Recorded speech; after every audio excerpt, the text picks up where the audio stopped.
सोचो, दुनिया का सबसे टॉप लेवल असैसिन जिसने कभी टारगेट मिस नहीं किया, लेकिन एक दिन मिशन के बीच उसे जबरदस्ती एक दूसरी दुनिया में समन कर लिया गया। उसे हीरो बनाया गया, डीमन किंग को मारने के लिए इस्तेमाल किया गया। सालों तक उसने उनके लिए खून बहाया, और जब काम खत्म हुआ उससे आजादी नहीं, धोखा मिला। यह आदमी पहले पृथ्वी का सबसे टॉप लेवल असैसिन था, लेकिन एक मिशन के दौरान उसे जबरदस्ती दूसरे संसार में समन कर लिया गया। कुछ जादूगरों ने उसे डेमन किंग को हराने के लिए इस्तेमाल करने का फैसला किया। उन्होंने उस पर एक फॉरबिडन स्पेल लगा दिया ताकि वह उनकी आज्ञा मानने को मजबूर रहे। उन्होंने वादा किया कि काम पूरा होने के बाद उसे वापस अर्थ भेज देंगे। मजबूरी में मुझे हथियार उठाना पड़ा और उनका शिकारी कुत्ता बनना पड़ा। दशकों तक लगातार लड़ाइयां लड़ने के बाद आखिरकार मैंने डेमन किंग को खत्म कर दिया, लेकिन उन्होंने अपना वादा नहीं निभाया। उन्होंने मुझे जाने देने से इनकार कर दिया, इसके बजाय नए मिशन दे दिए। मुझे टॉयटॉनिक नाइट्स के देश के बॉल्डर को मारने भेजा गया। एक जंजीर से बंधे शिकारी कुत्ते की तरह मेरे पास कोई विकल्प नहीं था। जब बॉल्डर मरने ही वाला था, तभी साम्राज्य का महान जनरल चुपचाप मेरे पीछे आ खड़ा हुआ। उसने जादुई धागे से मेरी गर्दन कस दी, फिर कमर से हथियार निकालकर सीधा मेरे सीने के पार वार किया। उस वार ने मेरा दिल चीर दिया। मैं अपमान और गुस्से के साथ धीरे धीरे होश खो बैठा और अंधेरे में डूब गया। जब दोबारा आंख खुली, मैंने खुद को एक औरत की गोद में पाया, और उसके पीछे खड़ा आदमी मुझे बेहद जाना पहचाना लगा। चारों ओर देखा तो समझ आया कि मैं एक नवजात शिशु के शरीर में हूं। लगता है पहले जो पुनर्जन्म का रत्न मुझे मिला था वही सक्रिय हो गया। तभी मुझे उस आदमी की पहचान याद आई। वो महाद्वीप का सबसे शक्तिशाली नेक्रोमैंसर और ब्लैक मैज था, ड्यूक सैक्सन। इसका मतलब यह जगह ब्लैक मैजिक टावर है। किस्मत इस बार सच में मेरे साथ थी। यह एक परफेक्ट शुरुआत थी। मैंने ठान लिया कि बड़ा होकर नेक्रोमैंसी सीखूंगा और एम्पायर वालों से बदला जरूर लूंगा। तभी ड्यूक सैक्सन ने हैरानी से पूछा कि बच्चा रो क्यों नहीं रहा। नर्स भी चौंक गई क्योंकि मेरी सांसें बेहद शांत थीं। वह मुझे गोद में उठाकर जांचने लगी। ड्यूक ने मजाक में कहा कि कहीं ये अपशकुन तो नहीं। नर्स बोली, चिंता मत करें, उसके पास तरीका है। उसने हाथ उठाया और मेरे गाल पर थप्पड़ जड़ दिया। मैं फिर भी नहीं रोया। उसने लगातार कई थप्पड़ मारे। ड्यूक हंसते हुए बोला कि बच्चा जिद्दी है। मेरा चेहरा लाल हो गया, लेकिन आंसू नहीं निकले। आखिर में माँ ने मुझे वापस गोद में ले लिया। मैंने सोचा फिर मार पड़ेगी, लेकिन उसने धीरे से मेरे गाल को सहलाया। उस स्पर्श में अजीब सी गर्माहट थी। मुझे याद ही नहीं कि आखिरी बार ऐसी गर्माहट कब महसूस की थी। ना ही याद था कब आखिरी बार रोया था। और आखिरकार मैं फूट फूट कर रो पड़ा। 8 साल पलक झपकते बीत गए। एक रात माता पिता बात कर रहे थे कि मुझे जादू से खास लगाव है। 4 साल की उम्र से ही मैं लाइब्रेरी में रहता था। माँ ने पूछा, क्या आपको याद है आपने वादा किया था उसे नेक्रोमैंसी नहीं सिखाएंगे? पिता ने कहा, हाँ बिल्कुल याद है। तभी दरवाजे पर दस्तक हुई। एक नौकरानी घबराई हुई आई और बोली कि मैं स्टडी रूम में मुसीबत में हूं। दोनों के चेहरे उतर गए।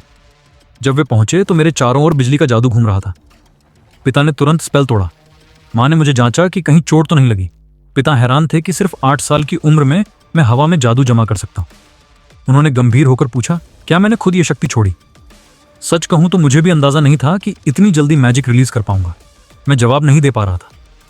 मुझे लगा राज खुल जाएगा, लेकिन पिता मुस्कुराए और बोले, तुम सच में मेरे बेटे हो। बस अफसोस है तुम्हें नेक्रोमैंसी नहीं सिखा सकता। मैंने मजबूरी में मुस्कान दी। उस रात उन्होंने माँ से कहा कि जन्मदिन पर क्या उपहार देना है। सोच लिया है। अगले दिन जन्मदिन समारोह में हॉल बड़े लोगों से भरा था। मैं दूसरी मंजिल पर अकेला बैठा सोच रहा था।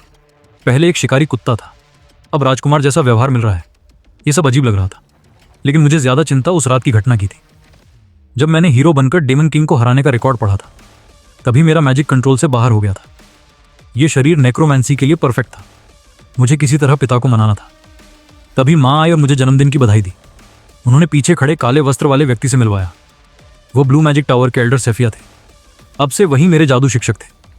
मुझे समझ आया कि माता पिता मुझे ब्लैक मैजिक से दूर रखना चाहते हैं। सेफिया ने मुझसे अकेले में बात करने की इच्छा जताई। उन्होंने सीधे पूछा, क्या मैं पिता की नेक्रोमैंसी सीखना चाहता हूँ? उन्होंने बताया कि शादी के समय पिता ने वादा किया था कि बच्चा काला जादू नहीं सीखेगा। यहां तक कि शादी में भी ब्लैक टावर ने काले वस्त्र नहीं पहने थे, इसलिए यह आसान नहीं होगा, लेकिन वे माँ को मनाने की कोशिश करेंगे।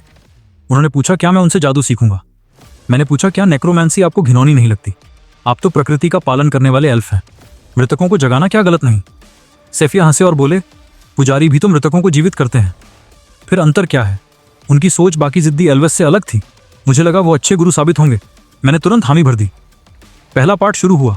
उन्होंने कहा, मैंने पहले ही माना सर्किट के टुकड़े बना लिए हैं, अब उन्हें पूरा घेरा बनाना सीखना है। इसे फर्स्ट लेवल मैजिक सर्किट कहते हैं। ज्यादातर जादू इसके बिना संभव नहीं। मैंने हाथ दिल पर रखे और ध्यान केंद्रित किया। इस दुनिया में हवा में भी जादुई ऊर्जा भरी है, लेकिन सीधे उसे नियंत्रित करना मुश्किल है। दिल में बना सर्किट उसे फिल्टर करता है। मैंने महसूस किया कि माना का रास्ता दिल पर उकेरना है। सेफिया बोले, आमतौर पर 1 महीना लगता है, लेकिन कुछ ही मिनटों में मैंने कहा कि हो गया। मैंने हाथ पर मना इकट्ठा कर दिखाया। सेफिया स्तब्ध रह गए। 8 साल का बच्चा कुछ मिनट में सर्किट पूरा कर चुका था। उनके दिमाग में सिर्फ एक शब्द था, जीनियस। उन्होंने पूछा, क्या मैं सर्किट से माना छोड़ सकता हूँ? मैंने कहा, कोशिश कर सकता हूँ। अब मैं सिर्फ मैजिक सीख नहीं रहा, मैं उससे कंट्रोल करना सीख रहा हूँ। और शायद उस दिन का इंतजार भी, जब पूरा एम्पायर मेरे सामने खड़ा होगा। मैं पहली बार ऑफिशियली कॉम्बैट मैजिक टेस्ट करने जा रहा था। इस बार मैं सिर्फ बॉडी पर कार्व मैजिक टेस्ट डिपेंड नहीं था, मैं ब्लैक मैजिक टावर के लॉर्ड का टैलेंट इनहेरिट कर चुका था। ये नई बॉडी मैजिक को ज्यादा आसानी से एक्सेप्ट करती थी। मुझे लग रहा था शायद मैं वाटर के अलावा दूसरे एलिमेंट्स भी कंट्रोल कर सकता हूँ। मैंने हवा से मैजिक एब्जॉर्ब करके उसे अपने हाथ की तरफ गाइड किया, फिर मैजिक सर्किट के थ्रू यूज कॉम्प्रेस करना शुरू किया। एक सॉलिड आइस कोर बनाया, उस आइस को शेप दिया, बिल्कुल एक बुलेट की तरह, एक ऐसी आइस क्रिस्टल बुलेट जो एम्पायर के गले को छेड़ सके। फिर मैंने उसमें लगातार और मैजिक इंजेक्ट करना शुरू किया, प्रेशर बढ़ाया, रोटेशन स्पीड बढ़ाई, कॉम्प्रेशन एक्सट्रीम लेवल तक ले गया, और कुछ ही पालों में एक indestructible magic ice round ready हो गया। सेफिया साइड में खड़े देख रहे थे। उनके दिमाग में कैलकुलेशन चल रही थी। नॉर्मली जब बॉडी के अंदर मैजिक कंडेंस करके रिलीज करते हैं, फॉर्म अनस्टेबल हो जाता है, लेकिन मैंने मैजिक को परफेक्ट क्रिस्टल फॉर्म में स्टेबलाइज कर दिया था। अगला सेकंड मैंने बुलेट ट्री की तरफ फायर की। इस क्रिस्टल हवा को चीर कर सीधा ट्रंक में घुसा। ट्री बर्क पेपर की तरह फट गया। इम्पैक्ट के बाद एक्सप्लोजन हुआ। लगभग 1 मीटर डायमीटर का बड़ा पेड़ 2 टुकड़ों में टूट गया। सेफिया सच में शॉक हो गए। ये कंट्रोल लेवल किसी 8 साल के बच्चे का नहीं हो सकता। उन्होंने सोचा मैं सिर्फ मैजिक रिलीज कर पाऊंगा, लेकिन मैंने वाटर और आइस एलिमेंट को फ्यूज कर दिया था। मैंने उनका एक्सप्रेशन देखा और सोचा शायद मैंने कुछ गलत कर दिया। मैं आगे बढ़कर पूछने लगा। सेफिया हल्का सा मुस्कुरा दिया। उन्होंने सोचा शायद ये सब मैंने एक्सीडेंटली अचीव किया। फ्यूजन मैजिक नॉर्मली 3 स्टेप्स मांगता है, rapid rotation, constant acceleration, extreme compression. इस प्रोसेस को कहते हैं गोल्डन रेशियो ऑफ मैजिक, और मैंने बिना ट्रेनिंग के वो कर दिया। बाद में सेफिया सीधा मेरे फादर के रूम में गए। उन्होंने कहा वो मुझे और ट्रेन नहीं कर सकते। फादर हैरान हो गए। उन्होंने पूछा, जो बच्चा मिनट्स में फर्स्ट क्लास सर्किट बना दे उसे और ट्रेन करना चाहिए ना? लेकिन जब सेफिया ने बताया कि सर्किट कंप्लीट करती मैंने वार ग्रेट किलिंग स्पेल रिलीज कर दी, हाथ कांप गया। वार लेवल मैजिक एक 8 साल के बच्चे के हाथ में, इसका मतलब मैं किसी को भी मार सकता हूँ। सेफिया ने कहा, ब्लू मैजिक टावर डिफेंस में एक्सपर्ट है, लेकिन मैं क्लियरली ब्लैक मैजिक की तरफ अट्रैक्ट हो रहा हूँ। नेक्रोमैंसी, ये वर्ड सुनते ही फादर का चेहरा सख्त हो गया। उन्होंने कभी मदर से प्रॉमिस किया था कि उनका बेटा ब्लैक मैजिक इनहेरिट नहीं करेगा, लेकिन क्या पेरेंट्स को हक है एक टैलेंटेड चाइल्ड का फ्यूचर डिसाइड करने का? सेफिया ने सीधा सवाल पूछा। रूम के बाहर मैं खड़ा था। मुझे आवाज क्लियर नहीं आ रही थी, लेकिन पता था बात मेरे बारे में हो रही है। तभी एक नाइट ने मुझे बुलाया। मैं खुश हो गया। हेलमुथ अंकल, वो फ्रंट लाइन से वापस आए थे, डंजन क्लियर करके। इस दुनिया में डंजन कोलैप्स और मॉन्स्टर इन्वेजन कॉमन चीज थी, और मेरे फादर के टेरिटरी में तो और ज्यादा, क्योंकि ये पहले डीमन किंग का रीजन था। शाम को जब मैं सोता, मुझे अपनी पुरानी मौत याद आई। जनरल ने मैजिक थ्रेड से मेरा गला बांधकर मुझे पियर्स किया था। मैं झटके से उठा। मेरे हार्ट से अनकंट्रोलेबल मैजिक लीक हो रहा था, माना ओवरलोड। सर्किट एक्सप्लोड होने वाला था। सेफिया तुरंत आए। उन्होंने अपना मैजिक कोटेड हार्ट मेरे हार्ट पर रखा। सिर्फ 2-2.5 सेकंड में उन्होंने फ्लो स्टेबलाइज कर दिया। उन्होंने धीरे से कहा, मैजिक ना गुड होता है ना इवल, मैजिक बस मिरर होता है। जो इंसान के अंदर है वही बाहर आता है। फिर उन्होंने मुझे एक बुक दी, ब्लैक मैजिक की बुक। उन्होंने बस इतना कहा, हैप्पी बर्थडे। मैं खुद को रोक नहीं पाया, मैंने उन्हें हक कर लिया। कुछ दिन बाद ट्रेनिंग शुरू हुई। Location forest outskirts. टारगेट एक छोटा सा सफेद खरगोश। मैंने पहले पाम में सर्किट फॉर्म किया, आइस बुलेट रिलीज की। 1 सेकंड में रैबिट का बॉडी फ्रीज पियर्स हो गया। सेफिया ने नोटिस किया, मेरे फिंगर्स नहीं कांपे। उन्होंने कहा, मैजिक दिल का मिरर है। रेड टावर पावर से रूल करता है, ब्लू हार्मोनी से। वाइट, ग्रीन, ब्लैक, सबके अपने आइडियल्स हैं। तुम्हारी मैजिक तुम्हारी सोच दिखाएगी। फिर मैंने नेक्रोमैंसी कास्ट की। डेड रैबिट धीरे से खड़ा हो गया।